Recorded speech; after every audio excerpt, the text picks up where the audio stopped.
आते हैं और पूछते हैं कि महाराज जी ये नारियल पानी पानी में आता है कि हरी में आता है। और हमको आचार्य महाराज ने ये बताया कि हरी में आता है। अब फिर हम ये बोलते हैं तो कोई ये बोलता है कि परम पूज्य सुधा सागर महाराज जी, निर्यापक श्रवण सुधा सागर महाराज जी ये बोलते हैं कि नहीं आता है, तो उसमें बड़ा कंफ्यूजन हो जाता है। फिर मैं आंसर सामने वाले को क्या दूं ये समझ में नहीं आता। ये आप जिज्ञासा का समाधान कर दीजिए। बहुत अच्छा प्रश्न है। इस संबंध में आचार्य जी को भी समाचार दिए थे, वो पूरा इसका प्रैक्टिकल किया था। मात एक नारियल एक ऐसा फल है जो अपना रस अलग से इकट्ठा करता है। जैसे गाय के शरीर में खून भी है, मांस भी है, मज्जा भी है, लेकिन दूध जो इकट्ठा होता है, दूध वो एक एक बूंद करके इकट्ठा होता है। दूध सदा अचित्त होता है जब तक गाय के स्तन में होता है, और एक अंतर मुहूर्त तक दूध अचित्त ही होता है। दूध इसी प्रकार से सीप होती है, दो इंद्रिय जीव होता है, लेकिन उसका जो मोती है उसकी पूरी प्रोसेस मैंने देखी। एक एक मोती में बूंद बूंद इकट्ठी करके, उसमें हड्डी का दोष नहीं है। ओम शांति। बच्चों को रोके। उनमें हड्डी का दोष नहीं, सीप के अंदर होता है। सीप एक एक बूंद अपना रस वहां इकट्ठा करती है और लुढ़कने के कारण से उसके गोल बन जाते हैं, और उसमें कोई हड्डी मांस कोई दोष नहीं है। मोती शुद्ध होता है, दो इंद्रिय जीव के ही भोजन से बनता है, लेकिन वो शुद्ध है। हड्डी का दोष नहीं, स्पर्श का दोष नहीं, कोई भी दोष नहीं। इसी प्रकार से फलों में नारियल एक ऐसा है जो अपना एक एक बूंद इकट्ठा करता है अलग से। उससे उस जीव का संबंध टूट जाता है।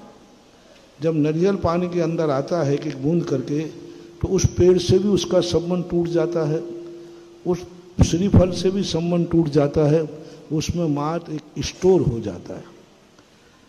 वनस्पति जब बनती है, जब उससे स्पर्श रहे, पूरा उससे स्पर्श बना रहे, ये तो उसने छोड़ दिया। अब जो गरी बनती है वही पानी सूखता जाता है, और सूख जाने के बाद उसका गरी रूप ले लेता है। और जब गरी को आपने देखा होगा कि वह नारियल की जो नरेटी होती है उससे वो अलग हो जाता है। गीला नारियल भी है तो आप निकालोगे तो उसके बीच में एक पतली त्वचा मिलेगी जो बिल्कुल सूखी होगी, उससे उसे नारियल से कोई संबंध नहीं है।